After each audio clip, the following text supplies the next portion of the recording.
Me llamo Gustavo Peralta, tengo 66 años y mi hija Lorena me prometió que me cuidaría si le transfería la casa a su nombre. Me lo juró por su madre muerta, me lo juró frente a un notario, me lo juró con lágrimas en los ojos. Papá, me dijo, esta casa es demasiada responsabilidad para ti. Déjame hacerme cargo. Yo te voy a cuidar hasta tu último día. Una semana después de firmar los papeles, llegó con 2 maletas a mi habitación y me dijo que tenía exactamente 2 horas para sacar mis cosas y largarme porque su marido necesitaba mi cuarto como oficina. 2 horas. Como si yo fuera un inquilino moroso, como si no fuera su padre, como si no fuera mi casa. Pero lo que Lorena no sabía es que esa casa donde me acababa de echar era la propiedad más pequeña e insignificante que yo poseía.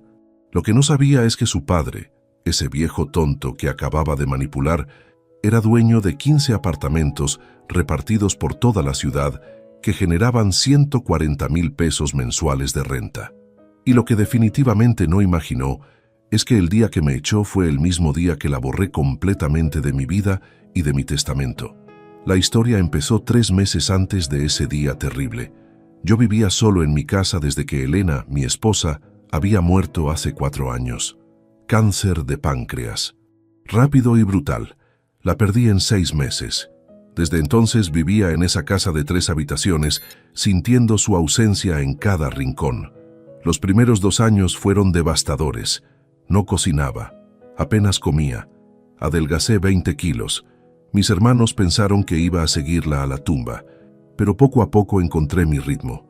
Aprendí a cocinar para mí. Empecé a salir. Retomé viejas amistades. La vida continuaba aunque Elena ya no estuviera. Lorena venía a visitarme cada 2 o 3 meses. Siempre con excusas de por qué no podía venir más seguido.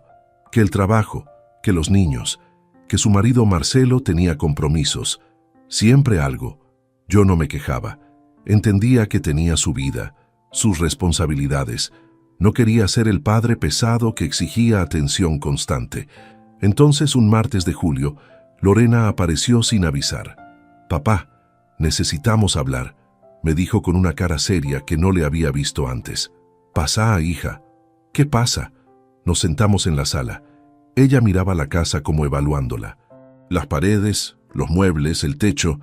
«Papá», empezó con voz suave, «Marcelo y yo hemos estado hablando. Nos preocupa que estés solo en esta casa tan grande. Ya tenés 66 años. ¿Qué pasa si te caes y no hay nadie para ayudarte? ¿Qué pasa si te sentís mal en la madrugada? Estoy bien, Lorena, tengo 66, no 90. Todavía puedo cuidarme solo. Sí, pero pensá en el futuro. Esta casa es mucha responsabilidad. El mantenimiento, los impuestos, los servicios, todo recae sobre vos». Y además siguió hablando más rápido ahora. «Marcelo y yo estamos en una situación difícil. Nuestro departamento es chico. Los niños están creciendo. Necesitan más espacio. Y pagar renta nos está matando. Estamos pagando 12,000 pesos al mes. Es una locura. ¿A dónde querés llegar, Lorena?» Me miró directo a los ojos. «Queremos que nos des la casa, papá. O mejor dicho, que me la transfieras a mí. Y a cambio, yo te voy a cuidar. Te vas a quedar viviendo acá con nosotros. Vamos a ser una familia otra vez. Yo me voy a encargar de todo. De la comida, de la limpieza, de tus medicinas, de todo. Vos no vas a tener que preocuparte por nada. Solo disfrutar tu vejez rodeado de tu familia». Sonaba bien, demasiado bien. «Lorena, no sé, es una decisión muy grande». «Papá», interrumpió, «yo soy tu única hija. Algún día esta casa va a ser mía de todos modos. ¿Por qué no hacerlo ahora cuando realmente la necesitamos? Cuando podemos disfrutarla juntos. Cuando yo puedo cuidarte como vos me cuidaste a mí toda la vida. Es lo justo, es lo correcto. Necesito pensarlo. No hay nada que pensar, papá. Mira, sé que tenés miedo de quedarte sin nada, pero yo te juro por mi mamá, que yo te voy a cuidar hasta tu último día. Nunca te voy a abandonar.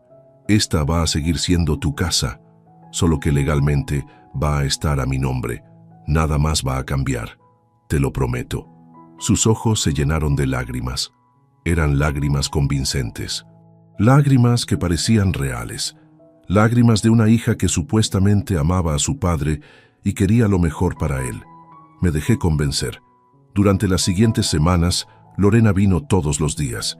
Me llevaba a hacer las compras, me cocinaba, me hacía compañía. Era la hija atenta que no había sido en años. Marcelo también venía, siempre amable. Don Gustavo, me decía, qué suerte que vamos a poder cuidarlo. Elena estaría tan feliz de saber que su hija está con usted. Mencionaba a Elena adrede. Sabía que ese nombre me derretía el corazón, que me hacía vulnerable. Un mes después fuimos al notario. Lorena había preparado todos los documentos. Papá, solo tenés que firmar acá y acá, y listo.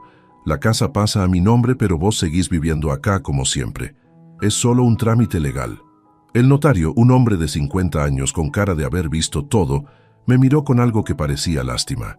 Señor Peralta, ¿está completamente seguro de esto? Una transferencia de propiedad es irreversible. Una vez que firme, la casa ya no será suya legalmente. Lo sé, respondí, pero confío en mi hija. Lorena me apretó la mano. Gracias, papá. No te vas a arrepentir. Te lo juro. Firmé. Cada hoja, cada página. Firmé mi casa, mi hogar de 30 años. La casa donde Elena y yo habíamos criado a Lorena y se la di a mi hija. El notario estampó los sellos. Felicidades, señora. Ya es propietaria. Lorena sonrió. Era una sonrisa que no llegaba a sus ojos. Una sonrisa que debía haber reconocido como señal de peligro. Esa noche celebramos. Lorena trajo comida china. Brindamos con vino. Por la familia, dijo levantando su copa. Por estar juntos. Por cuidarnos mutuamente. Chocamos las copas. Bebí mi vino sin saber que había sellado mi propia trampa. Los primeros 3 días después de la firma fueron normales. Lorena venía en las mañanas.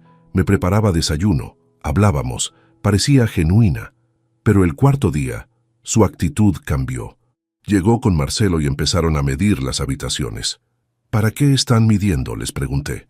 Solo estamos viendo cómo optimizar el espacio cuando nos mudemos, respondió Lorena sin mirarme. El 5.º día trajeron a un arquitecto.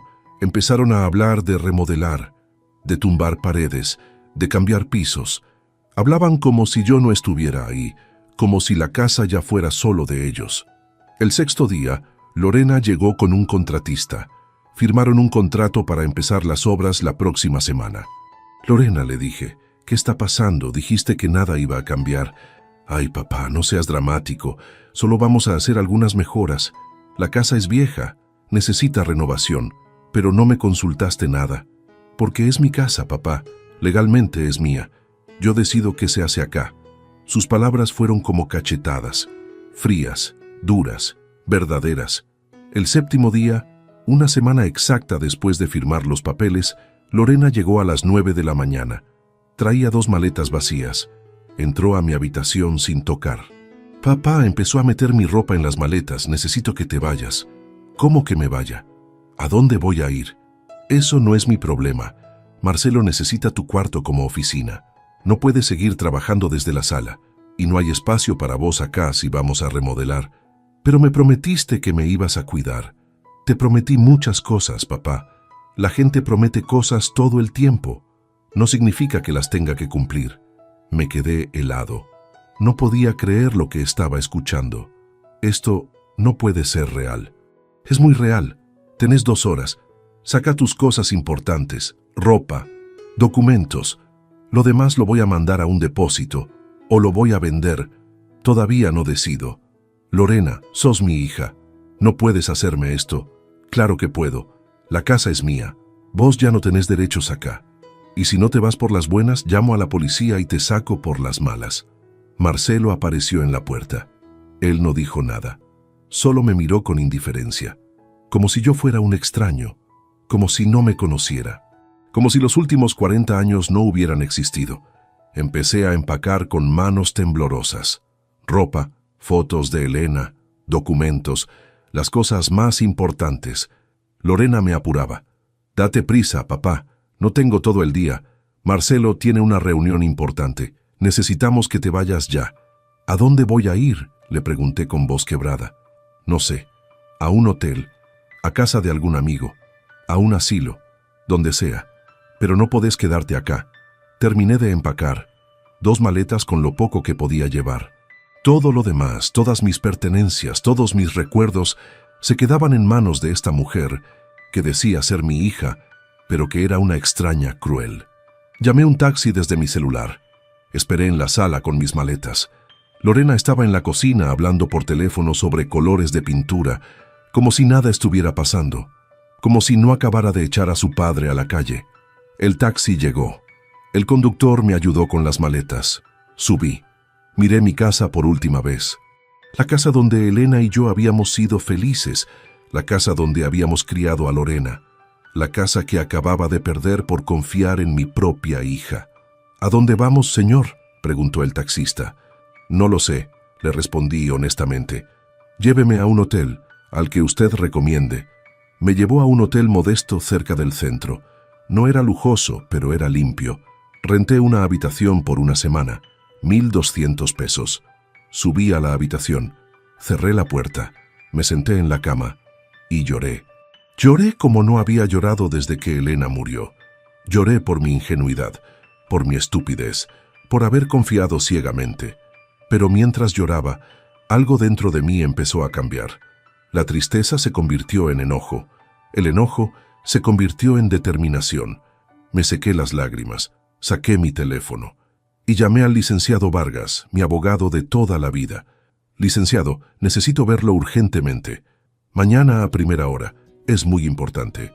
Si quieres saber qué hice y cómo mi hija descubrió que había cometido el error más grande de su vida, sigue escuchando, porque esta historia apenas comienza. Y cuéntame desde qué ciudad me estás escuchando. Para que entiendas la magnitud de lo que Lorena no sabía, tengo que contarte mi historia completa. Una historia que guardé en secreto durante 40 años. Una historia que ni siquiera Elena conoció completamente. Porque verás, yo no era solo un empleado común que vivía en una casa modesta. Yo era un empresario inmobiliario que poseía un pequeño imperio de propiedades de alquiler. Y todo empezó cuando yo tenía 26 años, recién casado con Elena. Trabajaba como empleado administrativo en una constructora. Ganaba poco, pero era suficiente para nosotros dos. Elena trabajaba como secretaria en una oficina de abogados. Entre los dos juntábamos 9,000 pesos al mes. Vivíamos en un departamento rentado de una habitación.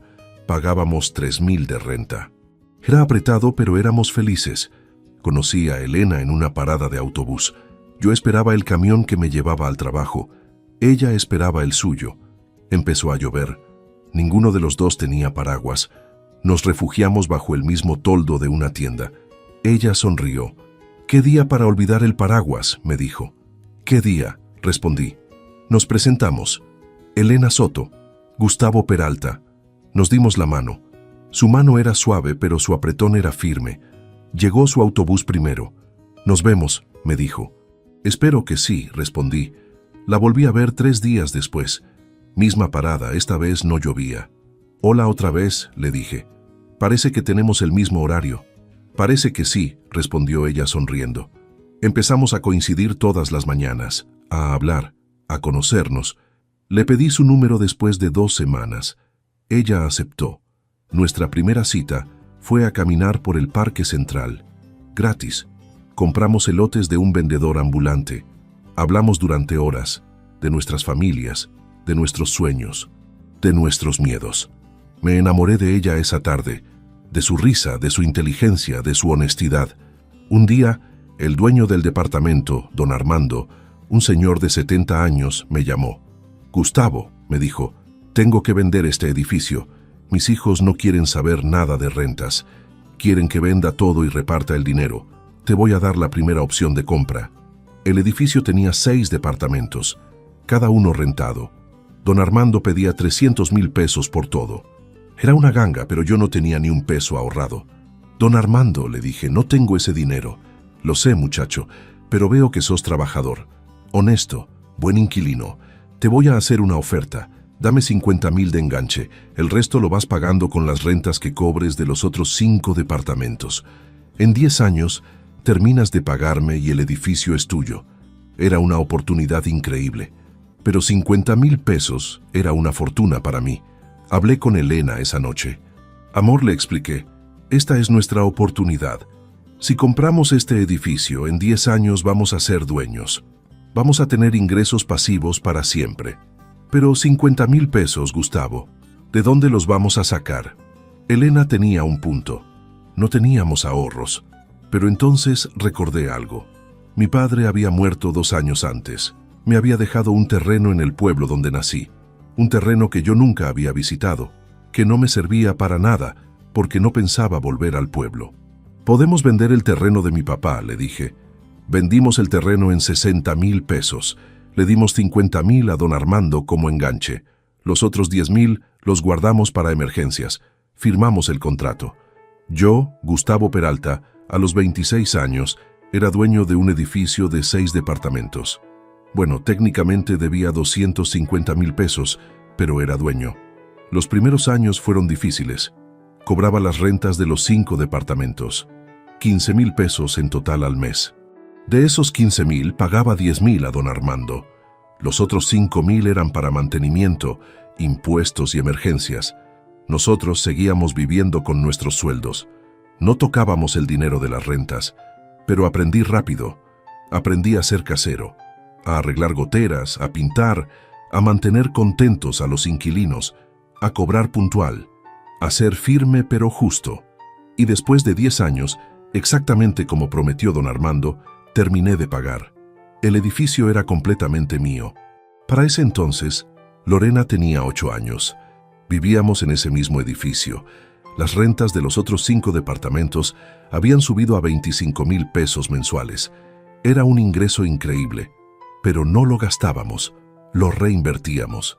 Cuando tenía 37 años compré mi segundo edificio. Este tenía 4 departamentos.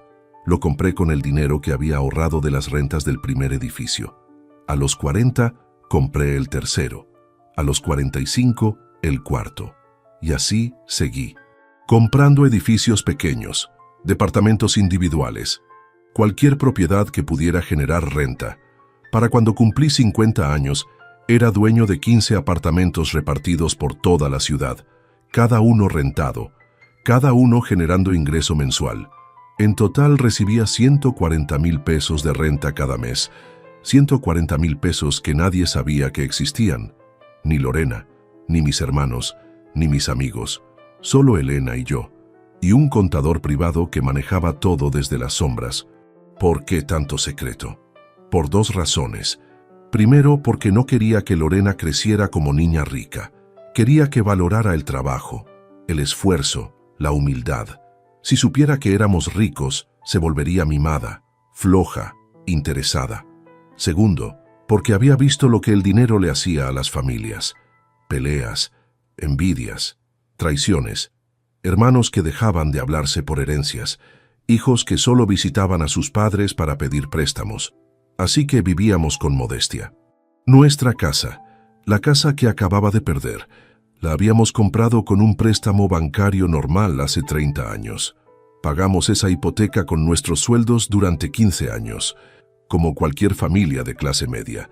Lorena nunca supo sobre los otros apartamentos, nunca supo sobre el ingreso pasivo, nunca supo que su padre era rico. Creciste pensando que éramos de clase media baja, y funcionó. Lorena estudió con beca, trabajó durante la universidad, aprendió el valor del dinero, o eso creí. Cuando Elena enfermó, usé el dinero de las rentas para pagar el mejor tratamiento, los mejores doctores, las mejores clínicas. Gastamos casi 1,000,000 de pesos en su tratamiento. Lorena pensó que yo había pedido prestado, que me había endeudado. Me dijo que no gastara tanto, que dejara que la naturaleza siguiera su curso, pero yo no iba a escatimar en mi esposa. Usé cada peso disponible. No sirvió de nada. Elena murió igual, pero al menos intentamos todo. Después de su muerte, consideré contarle a Lorena la verdad, mostrarle las propiedades, explicarle que nunca tendría que preocuparse económicamente, que su herencia estaba asegurada.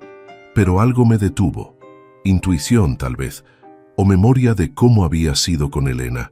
Cuando Elena estaba viva, Lorena la visitaba seguido, llamaba, preguntaba cómo estaba. Pero después de que Elena murió, las visitas se espaciaron, las llamadas disminuyeron. Era como si sin su madre, yo ya no fuera tan importante. Eso me dolió, pero lo entendí. La gente está ocupada, tienen sus vidas. Ahora, mientras estaba sentado en esa habitación de hotel, me daba cuenta de que Lorena no me había querido ver más seguido porque realmente le importara. Me había visitado lo mínimo necesario para mantener las apariencias, para poder decir que era una buena hija, pero en realidad solo estaba esperando el momento correcto para pedirme lo que realmente quería, mi casa, y cuando se la di, ya no me necesitaba.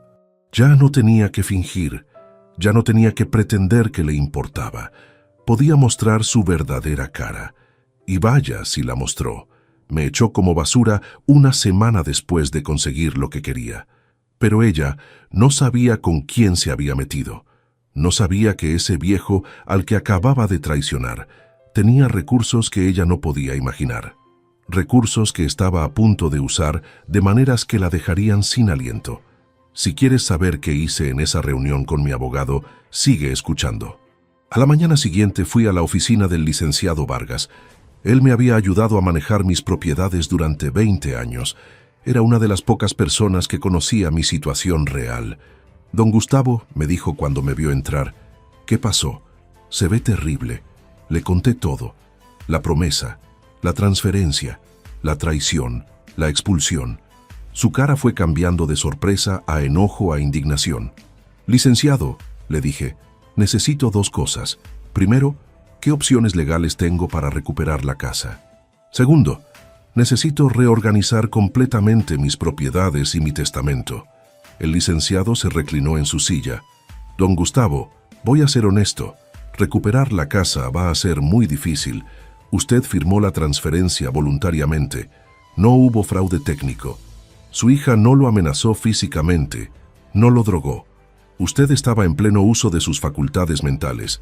Podríamos intentar argumentar que hubo fraude moral, que ella lo manipuló emocionalmente, pero son casos muy difíciles de ganar. Y toman años, y son costosos. Me temía eso.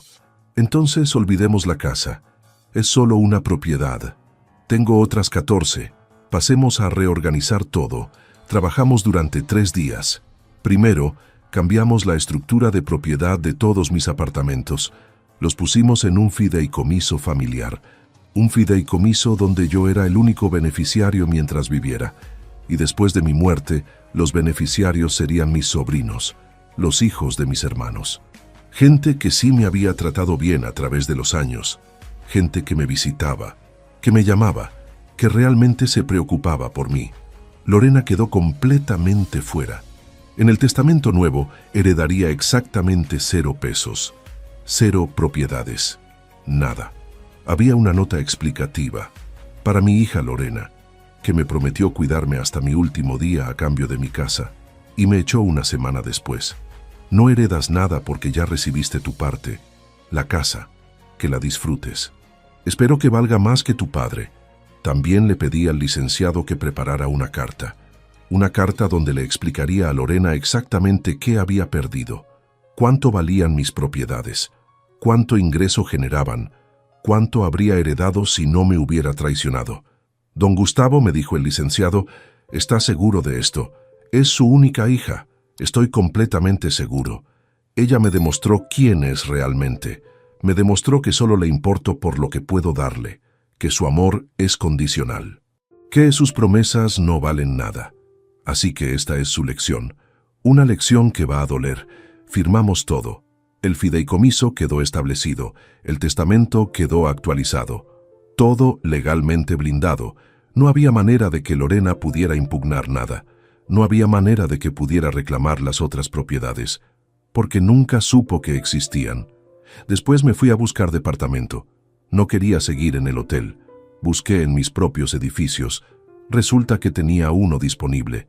Un apartamento de 2 habitaciones en un edificio céntrico, bien ubicado, bien mantenido. Me mudé ahí, a mi propio departamento, en mi propio edificio, pagándome renta a mí mismo. La ironía era deliciosa. Contraté a alguien para que fuera a la casa, mi antigua casa, y recogiera el resto de mis cosas. Lorena había dicho que las iba a mandar a un depósito. Le gané de mano. Mandé a 3 empleados con un camión. Tocaron el timbre. Lorena atendió sorprendida. «Venimos de parte del señor Gustavo Peralta a recoger sus pertenencias». «Ah», dijo ella, «ya era tiempo. Está todo en el garaje». Recogieron todo. Muebles, cajas, recuerdos. Lo que Lorena había apartado desdeñosamente como cosas del viejo. Entre esas cosas estaban las fotos de Elena, los álbumes familiares, los recuerdos de 40 años de vida. Para Lorena eran estorbos.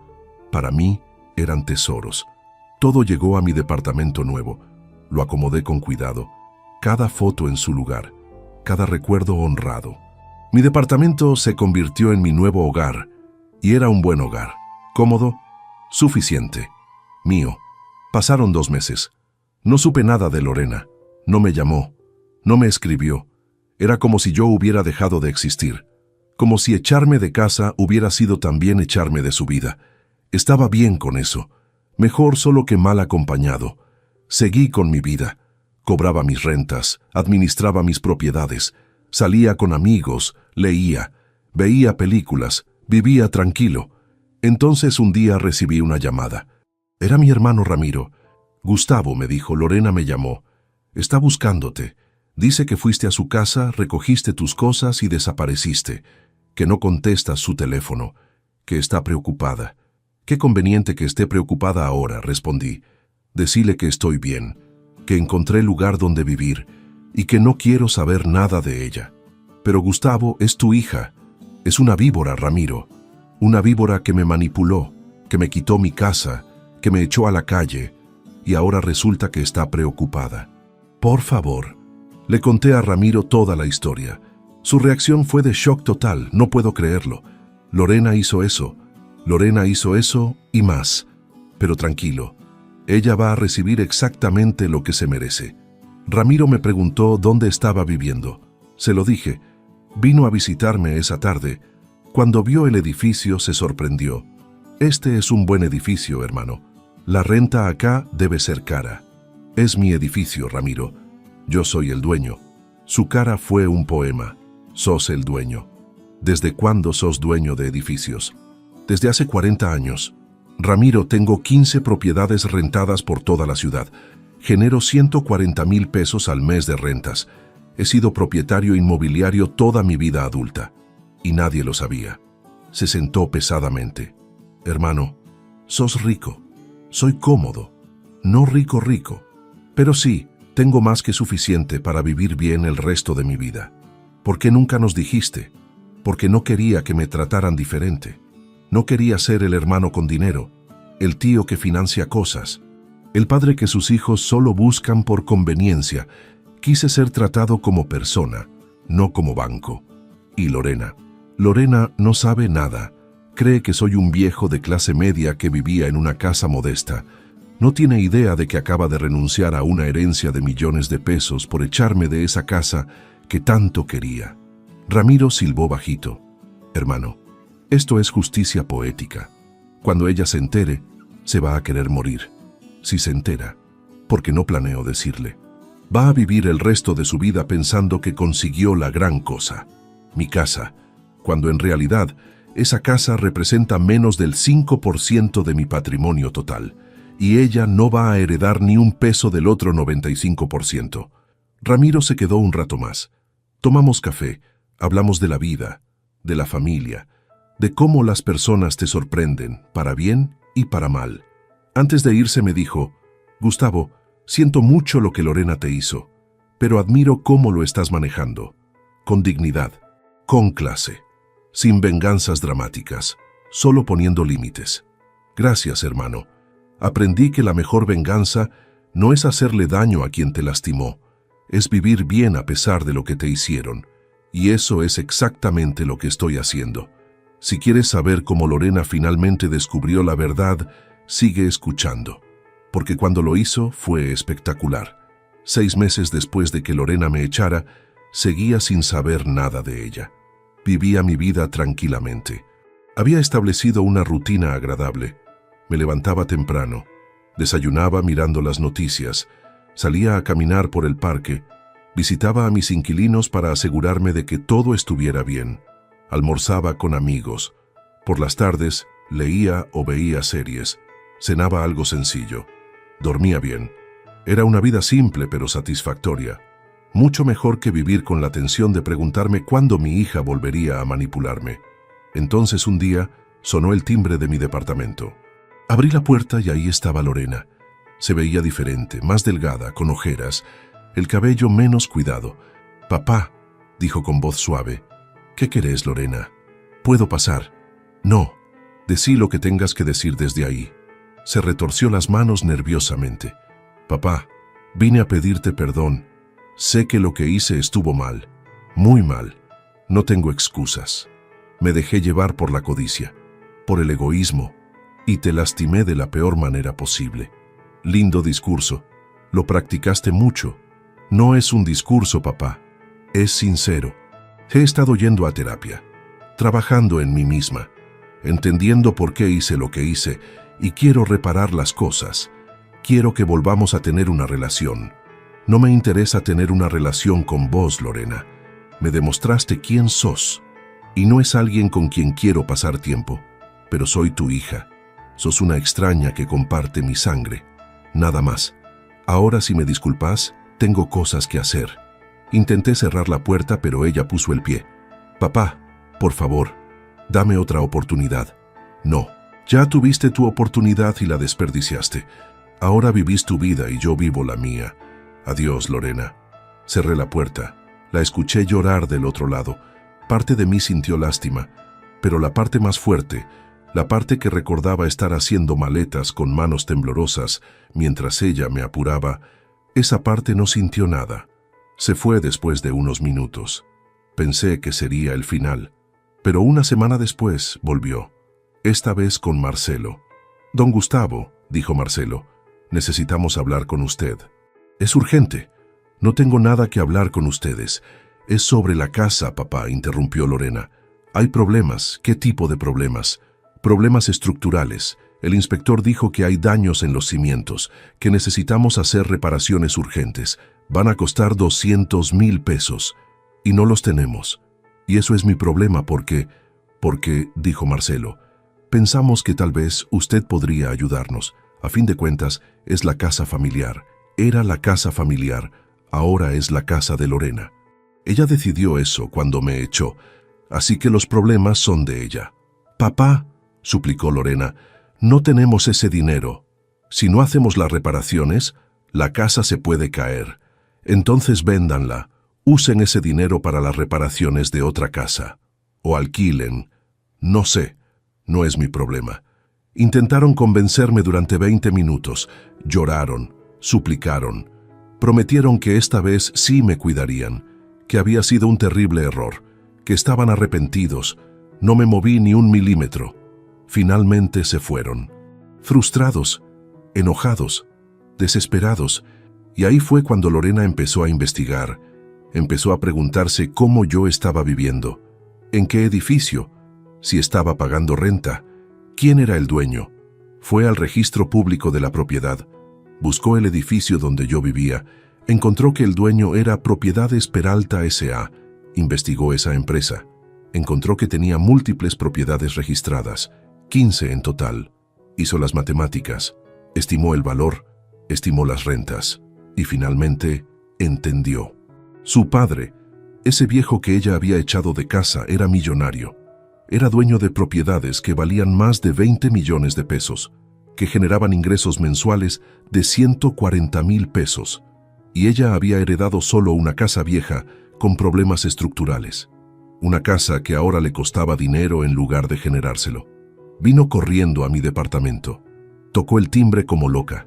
«Papá, abre. Sé que estás ahí». Abrí. Su cara era una mezcla de shock, enojo y desesperación. «Es verdad. Sos dueño de este edificio y de otros 14 más». «Sí. ¿Por qué nunca me dijiste? Porque no era tu asunto. Pero yo soy tu hija. Tenía derecho a saber». «No, Lorena, no tenías derecho a nada. Yo construí este patrimonio con mi trabajo, mi esfuerzo, mi inteligencia. Durante 40 años. sin ayuda de nadie, y decidí mantenerlo privado. Pero me hiciste creer que éramos pobres. No te hice creer nada. Vos asumiste. Yo simplemente no te corregí. Hay una diferencia. Me estafaste. Yo no te estafé. Vos me estafaste a mí. Me quitaste mi casa con promesas falsas. Me echaste una semana después. Así que ahora vas a tener que vivir con las consecuencias. ¿Cuáles consecuencias?, preguntó con miedo en los ojos. Saqué una copia del testamento. Lee esto. Lo abrió. Leyó. Su cara se fue poniendo blanca. Esto dice que no heredo nada. Correcto. Todo va para mis sobrinos, los hijos de tus tíos, gente que sí me ha tratado bien, gente que me visita sin agenda oculta, gente que realmente se preocupa por mí. No puedes hacer esto, ya lo hice. Está firmado, notariado, registrado, es legal y vinculante. Me echaste de tu vida cuando me echaste de casa. Así que yo te echo de mi testamento. Se dejó caer al piso, literalmente. Se sentó en el pasillo y empezó a llorar desconsoladamente. Marcelo apareció detrás de ella. Don Gustavo, por favor, reconsidere. Lorena cometió un error terrible, pero sigue siendo su hija. Es su única familia directa. No es mi única familia. Tengo hermanos. Tengo sobrinos. Tengo amigos. Tengo una vida completa sin ella. Y estoy mucho más en paz desde que no está en mi vida. Así que no voy a reconsiderar. Ustedes hicieron su cama. Ahora acuéstense en ella. Cerré la puerta. Los dejé llorando en el pasillo. Eventualmente se fueron. Durante las siguientes semanas Lorena intentó todo. Mandó cartas, mandó mensajes, mandó flores, mandó a familiares a interceder. Todos me decían lo mismo. Gustavo, es tu hija, dale otra oportunidad. Y yo respondía lo mismo.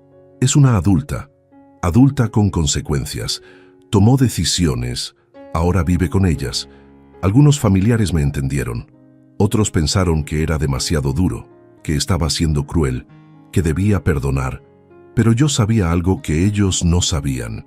Sabía que si perdonaba ahora, si cedía, Lorena aprendería que podía manipularme, que podía lastimarme, y que yo siempre volvería. No iba a enseñarle esa lección. Ya era tarde para eso. Un año después del incidente, Lorena vendió la casa. No pudo mantenerla. Las reparaciones eran demasiado costosas. La vendió por mucho menos de lo que valía porque necesitaba venderla rápido. Usó el dinero para comprar un departamento pequeño y pagar deudas. Marcelo y ella se separaron 6 meses después. Él la culpaba por haber perdido la oportunidad de vivir cómodamente, por haber echado al viejo que resultó ser millonario, por su codicia que terminó costándoles todo. Lorena quedó sola, con un departamento chico, con deudas, con remordimiento. Yo seguí con mi vida. Invertí más en propiedades. Compré 2 apartamentos más. Ahora tengo 17. Viajo cuando quiero. Veo a mi familia cuando quiero. Vivo como quiero. Sin cargas, sin manipulación, sin gente que solo me quiere por conveniencia. Si quieres saber cómo está nuestra relación ahora, te lo cuento. Porque la historia tiene un giro más. Hace 3 meses, 2 años después de que me echara, Lorena apareció en mi departamento otra vez. Esta vez se veía diferente, más madura, más humilde, más real. Papá, me dijo cuando abrí la puerta, no vengo a pedirte nada, no vengo a suplicarte, no vengo a intentar recuperar la herencia, solo vine a decirte algo. Adelante. Lo siento, de verdad lo siento, no porque perdí la herencia, sino porque perdí a mi padre, porque perdí la oportunidad de conocerte realmente, de pasar tiempo contigo, de aprender de ti. Pasé 2 años en terapia trabajando en mí misma, entendiendo por qué soy como soy, por qué hice lo que hice, y llegué a conclusiones dolorosas. Crecí pensando que merecía cosas, que la gente me debía cosas, que tú, mi papá, estabas ahí para darme lo que yo quisiera. Nunca te vi como persona, como ser humano con sentimientos. Solo te vi como proveedor, como banco, como medio para un fin.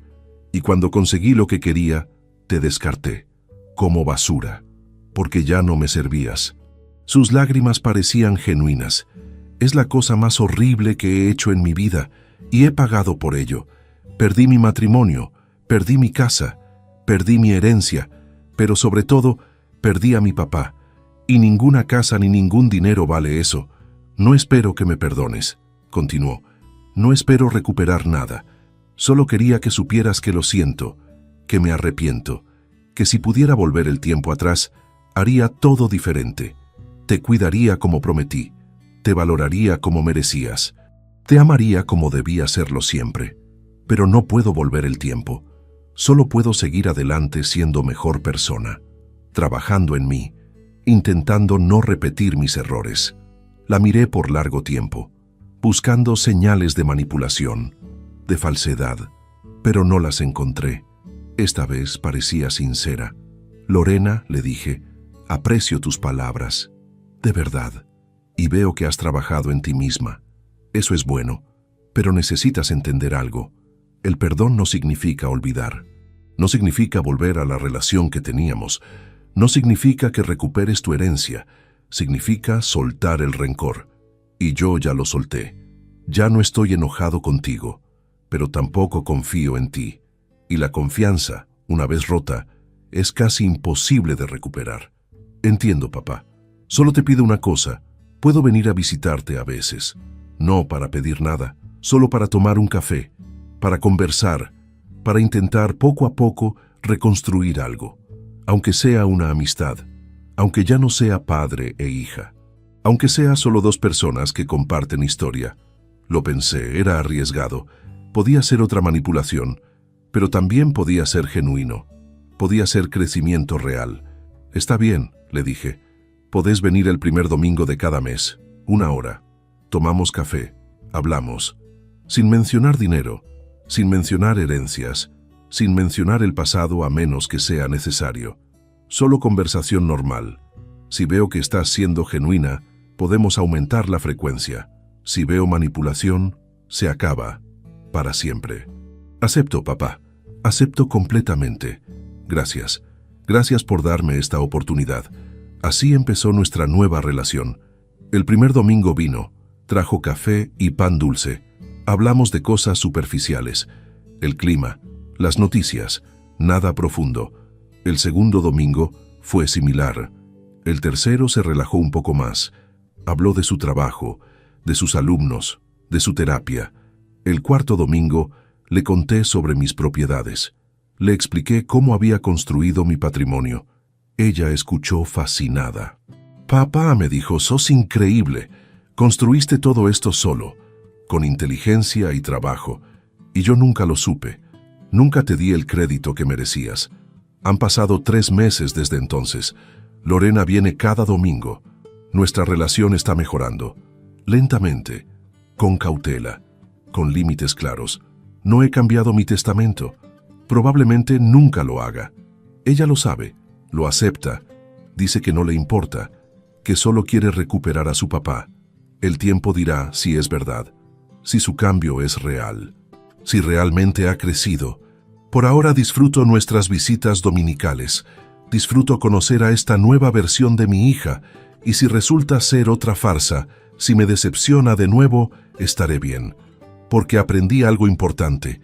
Aprendí que mi valor no depende de cómo me trate mi familia. Aprendí que puedo estar bien solo. Aprendí que puedo poner límites sin culpa. Y aprendí que la mejor venganza no es hacerle daño a quien te lastimó. Es vivir bien, a pesar de lo que te hicieron. Ahora, a ti que me estás escuchando, quiero decirte algo. Si alguien te promete cuidarte a cambio de algo, ten mucho cuidado. Las promesas son fáciles de hacer y fáciles de romper. Los actos hablan más que las palabras. Y si alguien te traiciona, si alguien te usa, si alguien te lastima, está bien alejarte. Está bien poner límites. Está bien decir no más. No importa si es familia. No importa si es tu propio hijo. Nadie tiene derecho a maltratarte.